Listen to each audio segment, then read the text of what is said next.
Gordailu batean aurrezten duzunean, zure dirua pixkanaka hazten da.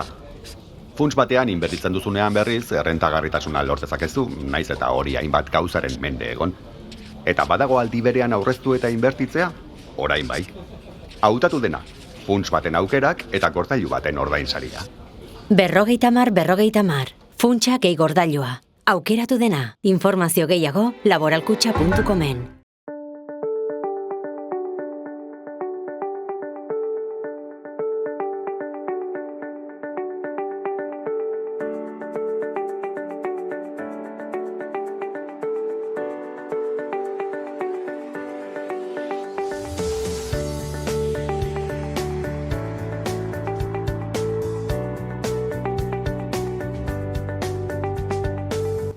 Kaixo eta ongi etorriak saio berri batera, gaur otsailak 25, asteartea, bi elkarrizketa izango ditugu. Alde batetik, Juantxo Handiarenarekin egongo gara, Launika Peñako kidea dena. Launika Peñak 12 urte gutxi gorabehera iraun ikerketa gauzatu du. Peñaren memoria historikoa berreskuratzeko eta honen inguruan izango da elkarrizketa.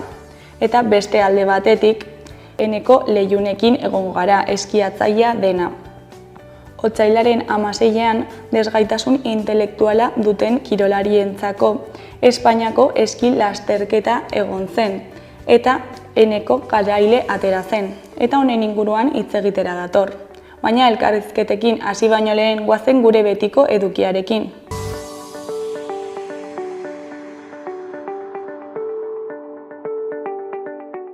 Goazen orain gaurko efemerideekin. Gaurko egun batean, 1913ko otsailaren 25ean, Patterson Z lantegiko 24.000 langilek greba hasi zuten New Jerseyn 8 orduko lanaldia eta baldintzak hobetzea eskatuz. Zenbait hilabetez istilu handiak izan ziren eta poliziak 1850 langile atxilotu zituen, tartean ordezkari sindikalak. 5 hilabeteko errepresio gogorraren ondoren langileak lanera itzuli ziren helbururik lortu gabe, baina greba 20. mendeko lan baldintzen hobekuntzen aldeko borrokan mugarri bilakatu zen langileen adoreagatik. Urte batzuk geroago, 1941ko otsailaren 25ean, naziek okupatutako Amsterdamen greba orokorra egin zuten juduen pogrom eta deportazioak salatzeko. Legez kanpo zegoen Herbehereetako alderdi komunistak aurreko egunean deituta, 300.000 lagun batu ziren grebak iraun zuen 2 egunetan. Okupatutako Europako nazien aurkako lehen ekintzatzat hartzen da otsaileko greba. Egun berean baina 1988an, Eugenio Gutierrez Tigre hil zuen Idauze Mendin Galek. Sindikalismoan eta amnistiaren aldeko batzordeetan ibilia zen Gutierrez Leioarra, Harik eta Ipar Euskal Herrian errefuxiatu behar izan zuen arte. Euskara ikasi asmoz, Indauze Mendin errefuxiatutzat antolatu zuten barnetegi batean zegoen. 11 kalera atera, frankotiratzaile batek mira teleskopioz urrutitik tiro egin eta eskolako atarian hil zen. Galen garai profesionalarekin lotu zen eta heriotza beren gain hartu zuten. Istilu handiak izan ziren Pasaian eta Donostian besteak beste. Ikerketa artxibatu egin zuten auzitegi espainiarrek. Eta bukatzeko 2001ko otsailaren 25ean Negu Gorriak taldeak azken kontzertua eman zuen Donostiako belodromoan.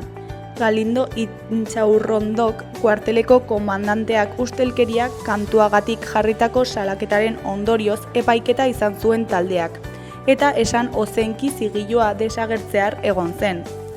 Hau da Galindo eta Enparauak narkotrafikoan zebiltzala salatzen duen abestia.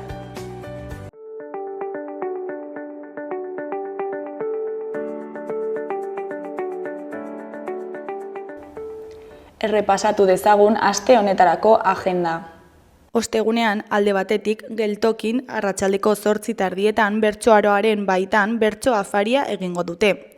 Arituko dira Eneko Lazkok, Nerea Elustondo, Xabat Ilarregi eta gai jartzailea Alaitz Rekondo izango da.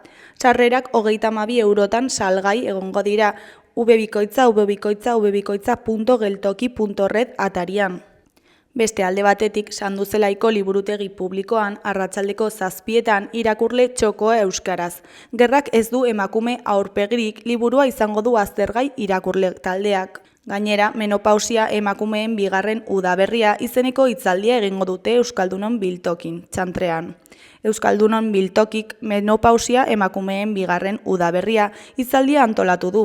Amaia Aristegi soziologo eta sexologoak gidatuko du, arratsaldeko 7etan elkartean. Azkenik, otsegunak ekimenaren baitan Peru Galbete eta Malko baten kontzertua egingo da Zaldiko Maldikon iluntzeko 8etan. Zaldikok ostegunetan musika emanaldiak antolatzen ditu eta oraingo honetan Peru Galbete eta Malko bat izango dira elkartean arituko diren musikariak. Ostiralean batetik Nafarroako Antzerki Eskolan arratsaldeko 7etan Nastunburi izeneko antzerkia egongo da Barre Xerka konpainiarekin. Antzerki eta antzerki tarteetan, esketxak proiektatuko dira ohiko moduan. Umore estilo ezberdinez ekoizitako entzunezko hauek emanaldia berritzailea eta dinamikoa izatea ahalbidetuko dute. Bestetik, bertso afari mozorrotua egingo da Euskaldunon biltokin. Inauterien karietara bertso afari mozorratua antolatu du Euskaldunon biltokik. Bi bando izanen dira, eta irabazle bakarra. Julen Bernaldo de Quiros eta Idoia Granizo batetik, Ainara Ieregi eta Beñat Astiz bestetik. Iluntzeko 9etan biltokin.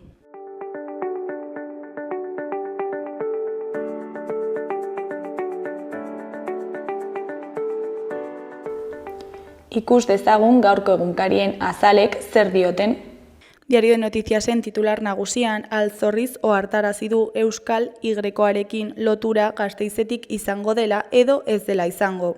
PSEko bosteramailea bat dator PSE-rekin tesiekin eta ezkioren aukera baztertu du bideraezina delako. Alternatiba guztiak baloratzeko eskatu dio Geroabaik Madrili. Barkosek ministerioari galdetu dio azterketa teknikoen ondorioei buruz. Argazki nagusian, Ukrainatik etorritako pertsonen protesta egin zuten atzo arratsaldean Gazteluko plazan Errusiak duela 3 urte hasitako gerraren aurka. Titularrean, gerrak mina eta larritasuna Iruñera ere eramaten ditu. Herritar ukrainarren eta kolektibo antibelizisten kontzentrazioa gatazka hasi zenetik 3 hilabete bete direnean. Hori koloreko berrietan, alde batetik, Peña Azagrasaren 100 urteko futbola. Beste alde batetik, kontsumismoa, kultura, espoliazioa eta marginaltasuna punto de vistan. Jarraian, 18ko bat gorrotoaren diskurtsoaren eta buloen aurka. Goiko berrian, Sánchezek 83.000 milioi barkatzea proposatu die autonomia erkidegoei. Eskuineko berrietan, alde batetik, Bilabesa doakoa izango da 14 urte bete arte uztailetik abendura. Beste alde batetik, Merzek gobernua osatu nahi du Alemaniako sozialdemokratekin. Josepa Munda giganta Mari Ganuzaren agurrean presente. Diario de Navarraren titular nagusian PSNek aurreratu du HTaren eta Euskadiren arteko batasuna Gasteizen egiten dela edo ez dela egingo. Geroabai sozialisten bazkideak eta UPNek ezkio baztertu dute. Argazki nagusian atzo Iruñeko Gaztelu plazan egin zen elkarretaratzearen une bat. Titularrean oroimenezko kandelak Ukrainan zehar. 200 ukrainar baino gehiago bildu ziren Iruñean gerraren 3. urteurrena dela eta.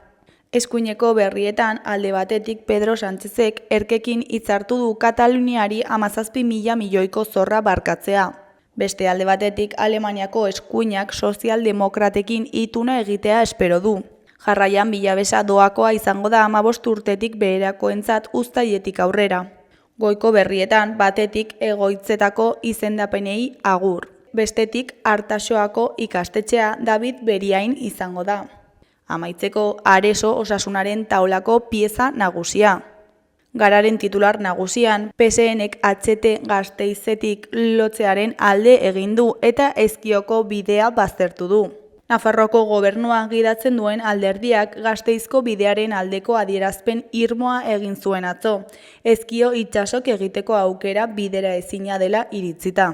Argazki nagusian, Friedrich Merz, CDU Batasun Kristaul Demokrata alderdiaren burua dugu.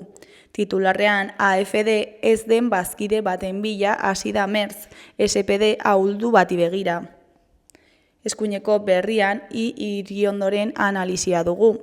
Lakuako goi kargudunen kontrola ez da bilondo. Beheko berrietan batetik Pascal Indoren arabera, Betarram ikastetxeko ikasleoia, denok genekien Betarram nolakoa zen. Bestetik Euskal Sindikatuen proposamena gutxieneko soldata propio baterako.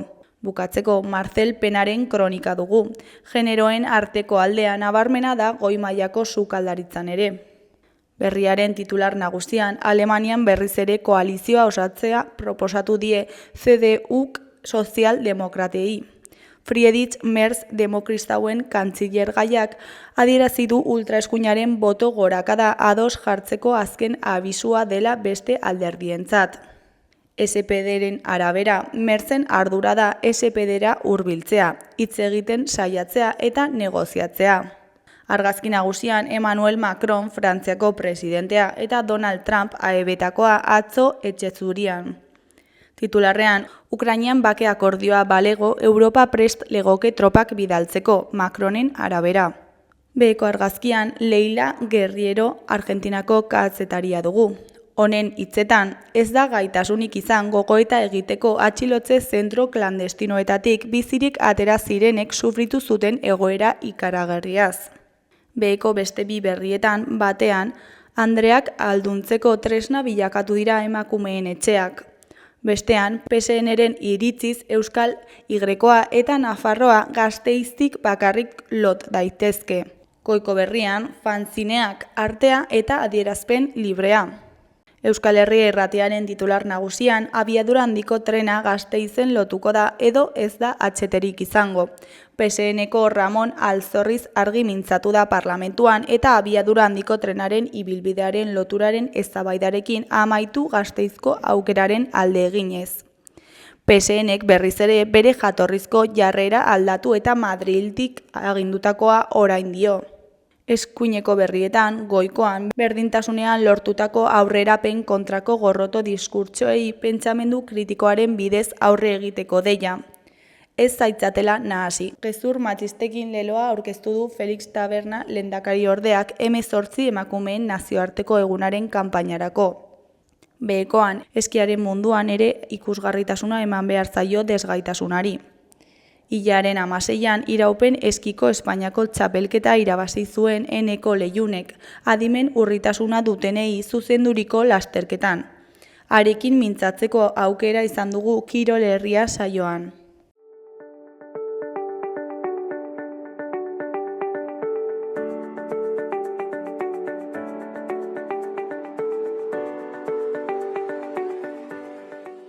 Kaixo, lehen aipatu dugun bezala, orain Javiertxo Handiarenarekin gaude, Launika Peñako kidea dena. Zer moduz? Ongi, egunon. Bueno, ikerketa bat egin duzu, ezta? Gutxi gora bera 12 urte iraun duena, memoria historikoa, Peñaren memoria historikoa berreskuratzeko, ezta? Bai. Eta, bueno, zergatik erabaki zenuten honekin hastea? Bueno, aspalditik, azken, berrogei edo 50 urtetan beti egon da ideia hori Peñan, bai? Asuntoa ez genekien nondik gatoz, ez genekien gure jatorriak, eta, bueno, kuriosetate horietatik sortu zen, pues, ikerketa egin, no? Esan dudana, ja, pues, betidanik, run izan zen Peñan, baina, ja, mende hasieran, pues, hasi genuen proiektuekin. Eta zeintzuk izan dira pixkat helburuak?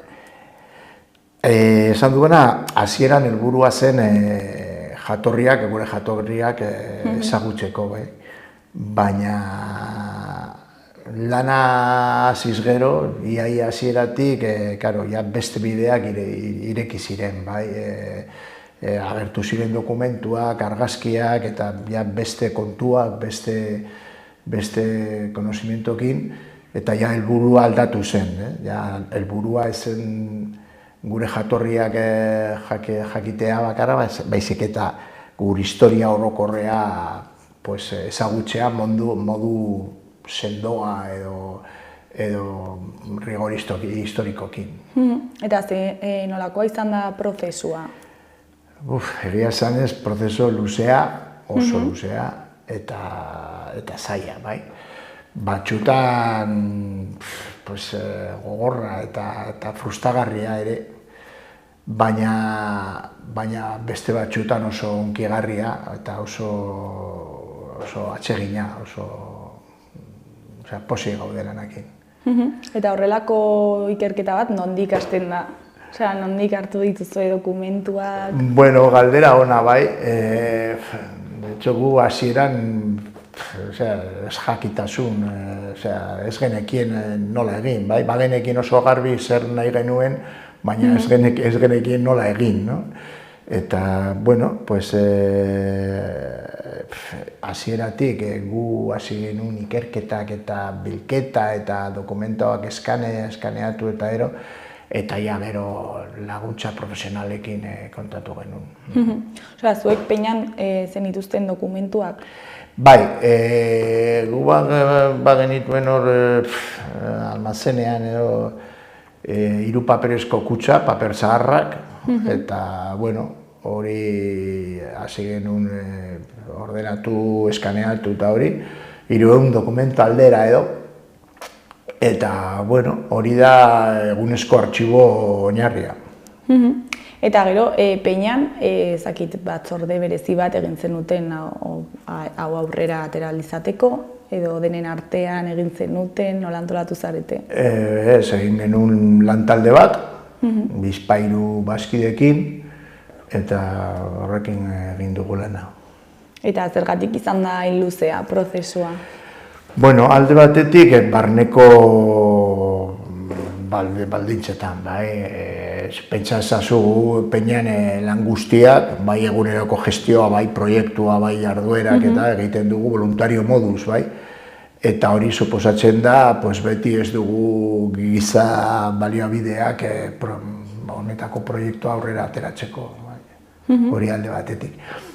Gero beste aldetik, azken urtetan, la única beste proiektu erraldoi bat sartuta egon da egoitza berria. 2015ean erosi genituen lokal berriak, etxe osoa, Jarauta kalean, eta gero 2019an hasi genuen obrak. Eta hori rekurso pilo bat jandu, bai ekonomikoak, bai ere giza errekursoak, bai. Eta, bueno, horregatik moldatu behar zuen proiektua, bai. Eta gero ja, 2020an pandemia sortu zen, eta hori ere bi urte atzeratu zuen proiektua. Eta ikerketan ze zailtasun izan zenituzten? Bueno, lehen komentatu dudana, bai, alde batetik peñako egoera, bai, diru falta, rekurso falta, eta gero pandemian oso gogorra izan zen, baizik eta dena paratu izan behar genuen, ezin genuen elkarrizketa egin, artxibok itxitak, genituen pertsona batzu lokalizatuta, pertsonak helduak lokalizatutak elkarrizketa egiteko eta batzuk hil ziren. Eta, bueno, beraiekin bere testimonio joan ziren betirako, bai, kriston galdu genuen hor. Eta, bueno, hori pasata gero, berriro proiektua berpizteko kostatu zitzaigun, bai, egia da. Eta zenituzten dokumentuak eta ondo zeuden? Bai, barkatu. Osea, zenituzten dokumentuak gordetak ondo zeuden, irakurgarri? Bueno, denetai. Zeuden dokumentu gordetuta batzuk ongi, beste batzuk ez. Eta, bueno, historian zehar badakigu dokumentu biak galdu ziren, bai. Karo, pentsa, lehen, bai, ez egoen oraingo importantzia memoria historika eta hori, bai. Eta, bueno, de hecho, badago akta bat, ez dakite, laurogei urtean edo, eta akta batean jartzen da, zuzendaritzako akta batean jartzen da, bueno, ari gara almazena biltzen eta bota dugu zaborrera kutxa batzu paper zaharrekin.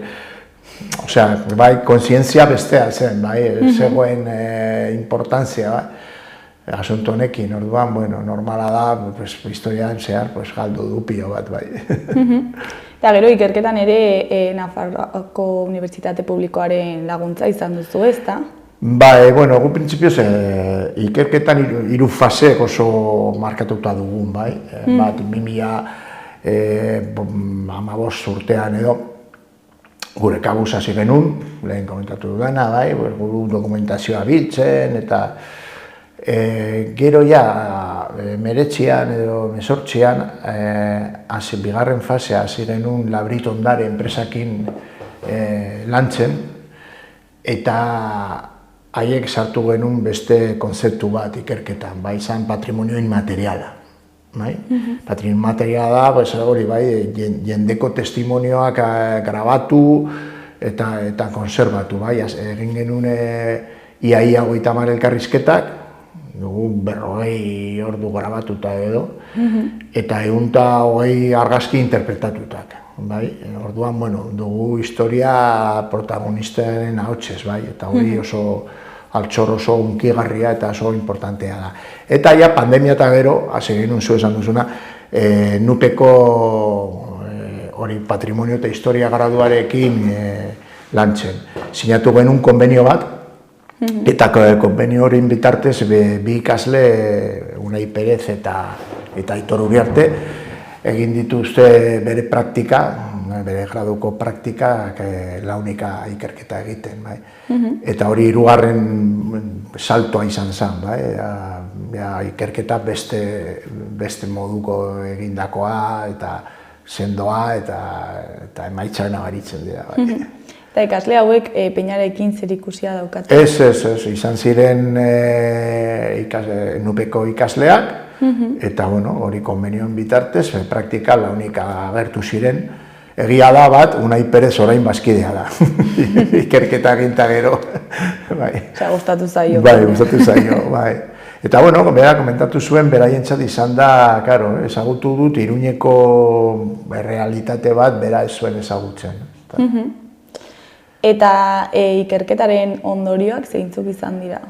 Bueno, alde batetik dokumentazio eta argazki pilo bat lortu ditugu gure historia ezagutzeko, bai, eta orain, ostiaz, askoz ezagutzen dugu gure peina, gure historia, eta hori oso potentea da. Bai guretzako, bai bazkide berriarentzako, eta, bueno, importantea da. Gero beste aldetik, eta importanteena ere,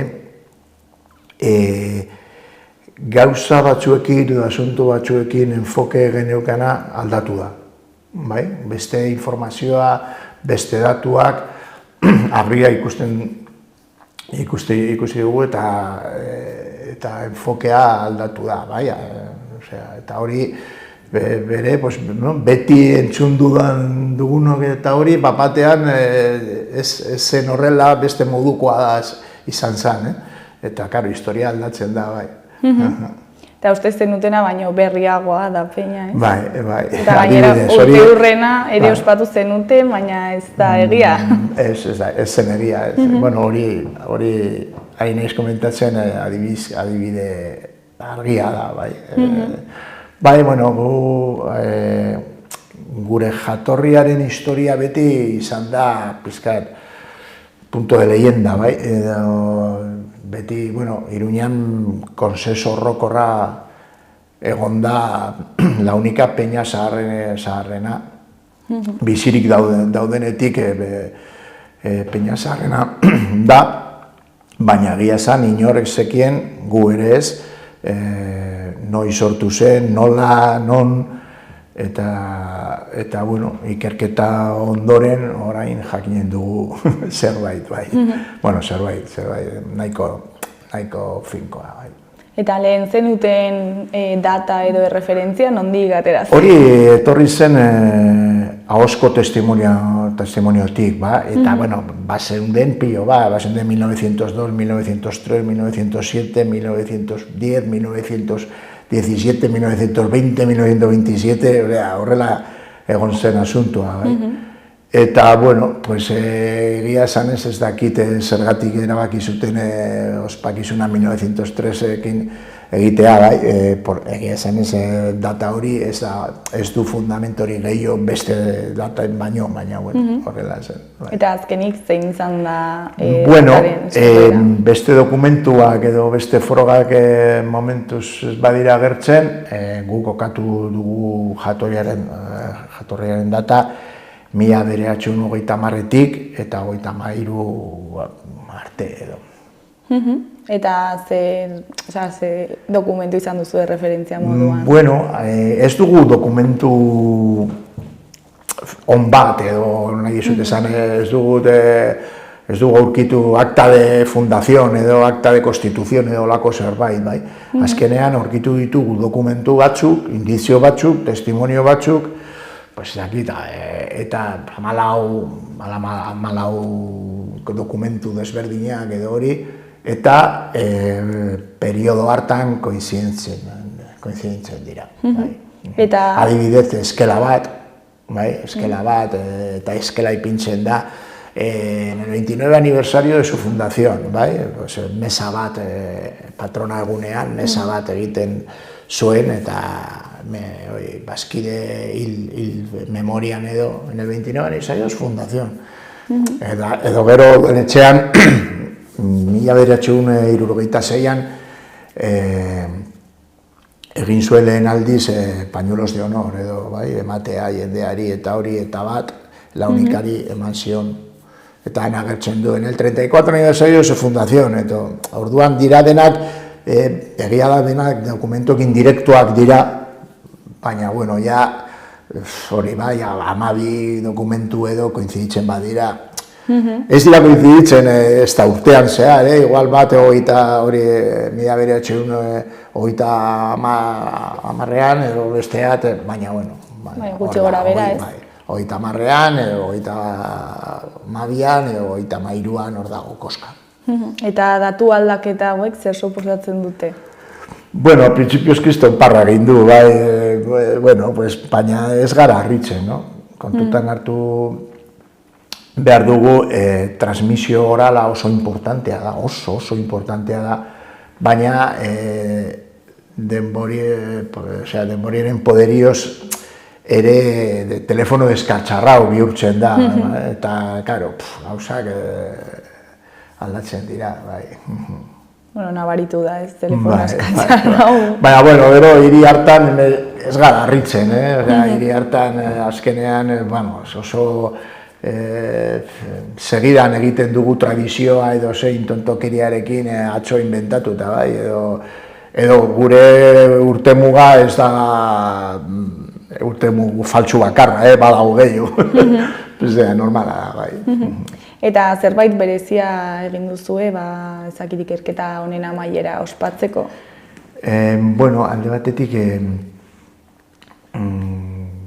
enfoke hori, reenfoke hori komentatu duguna, aldatu dugu nola izan zen emakumearen inkorporazioa peñan, aldatu dugu nola izan zen gerrako errepresioa, hori dira, badago asunto batzuk oso tronkalak, oso importanteak. Eta orain nola ikusten duzu peñaren etorkizuna? Oso ongi, dugu itxaron zerrenda sartzeko, gazte pilo bat, ni ustez beste urterrena ospatzeko arazori gabe. Eta egoitza berria estrenatzeko gogoekin. Hogeita batean inaugurazioa egin genuen, eta beste saltua da Peñako historian. Peñako historian ez dakit, ez dago oso ziur, baina minimo 5 egoitzan egon gara. Hau izanen da, 6garrena edo 7garrena, hor dago pizkatxo, eta, bueno, beste kapitulu bat. Bueno, ez dago galdera gehiagorik, ez dakit zerbait gehiago komentatu nahi duzun, dena aukitu dugun. Ongi, gero, bueno, Egia da orain atxeden bat hartuko dugu, da bide luzea izan da, baina jarraitzen dugu materiala biltzen, orduan badago jendea, bazkide hoia, familiarrak bere etxean dokumentu edo argazkia dituztela, gurekin kontantua jartzeko, gure korreo zelbidean, archivo@launika.eus, eta, eskertuko nizuke. Javiertxo, mila esker gurekin ratutxo bat hitz egiteko ateratzeagatik, eta, ea zer moduz baten den peinaren etorkizuna.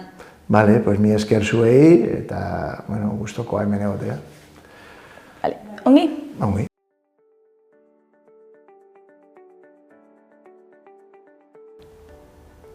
Gaurko eta biharko eguraldiaren iragarpena ikusiko dugu. Gaur, asteartea, euria eta tenperaturak behera egingo du.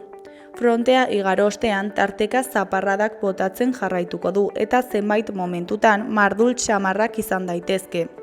Arratsaldean sarriago bota ditzake kantauri isurialdean. Zerua estalita egongo da eta egunaren amaieran ostarte batzuk ireki daitezke, batez ere hegoaldean, non atertu egingo duen. Arratsaldeko lehen orduetan tenperatura 14-15 graduren bueltan koka daiteke kostaldean eta 10-13 gradu artean gainerako zonaldeetan. Arratsaldean gehiago hoztuko du eta elurkotak behera egingo du. Egunaren amaieran 1000-1200 metro artean koka daiteke. Asteazken goizean kantauri isurialdean oraindik zaparrada solte batzuk botako ditu, baina orduek aurrera egin ahala atertu eta hodeitza arinduz joango da. Hegoaldean berriz, goizean goizetik zerua nahiko garbi egongo da. Gauean erdi mailako hodeiak eta goi hodeiak ugarituz joango da. Haizeak indarra galduko du eta arratsaldean ahul eta norabide finkorik gabe ibiliko da. Temperatura maksimoak 2-3 gradu igoko dira. Temperatura minimoak berriz hotzak izango dira eta baliteke Araba eta Nafarroako leku batzuetan izotza egitea.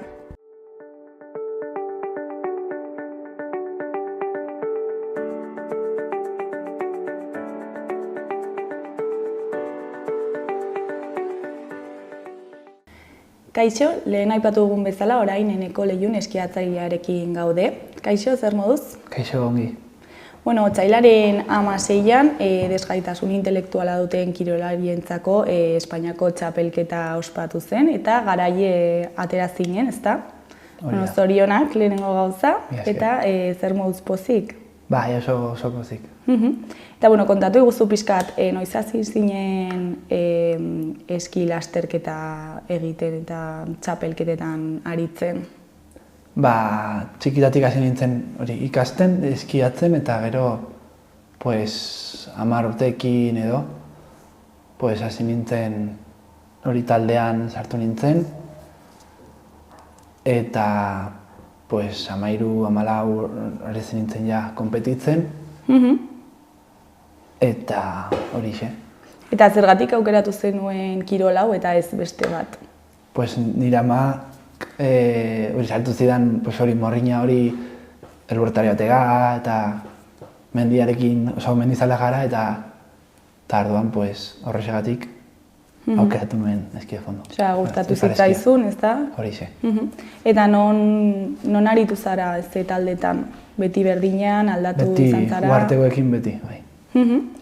Eta nola entrenatzen duzu kirol honetara? Ze, klaro, izan da neguko kirol bat, eta hemen Iruñan ez dago elur handirik. Asteartean korrika egiten dugu hori herripa gainean, taldekoekin, eta ostegunean roller egiten dugu badela hori elurrek ez dagoenean, joaten gara egueseko poligonora, eta hori egiten dugu eskienseko izango balitu bezala. Hori, makilekin, kaskoa, txalekoa... Eta zer da eskientzeko? Teknika berbera, baina gurpilekin, hori. Eta zenbatetan joaten zarete elurretara? Asteburuero. Elurra dagoen bitartean, asteburuero, bai. Eta gero udan eta nola entrenatzen duzue?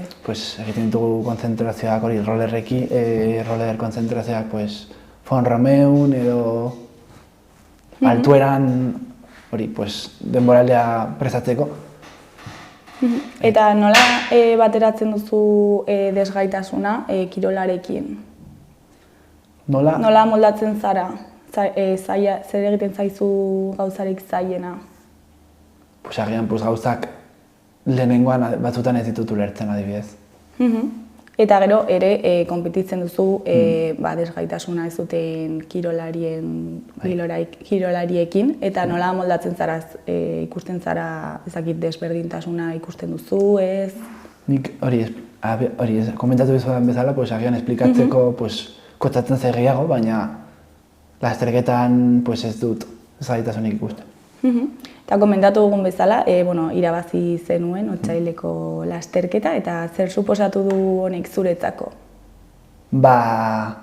Oso privilegio ederra eta alaitasuna ere bai, eta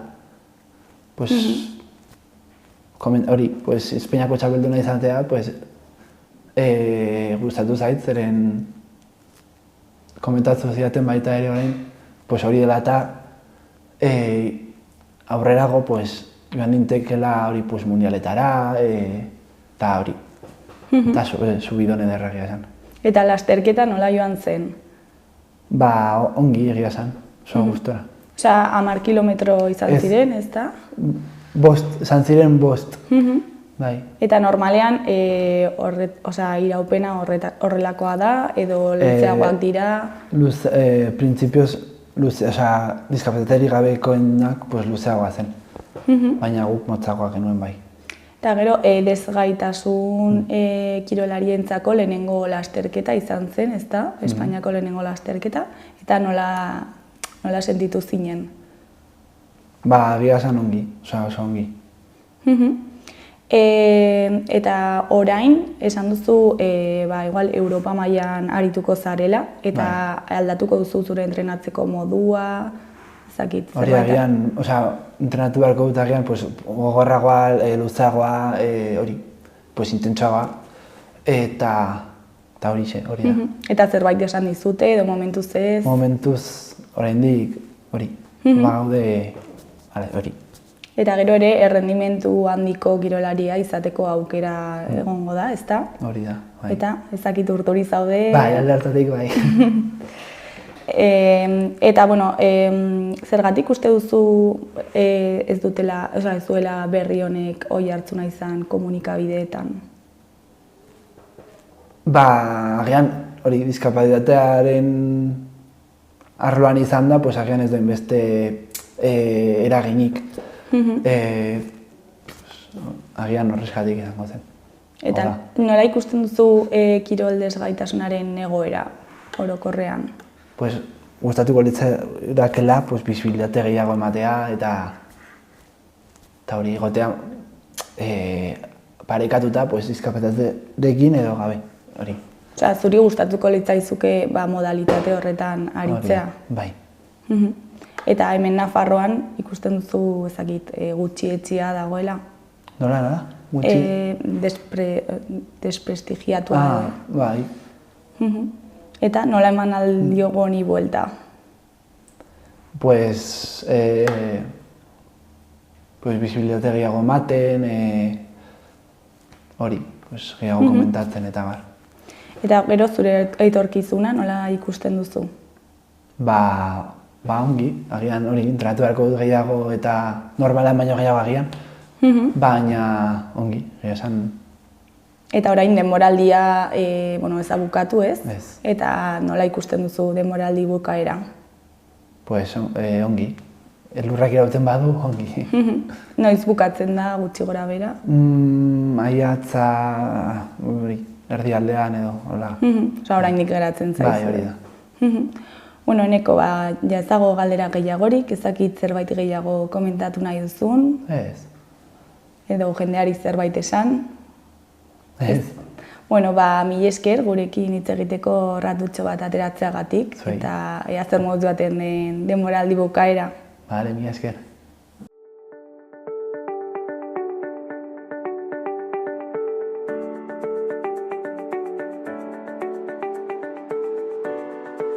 Liko gara eduki eta elkarrizketa berriekin. Mila esker zuen arretagatik, agur.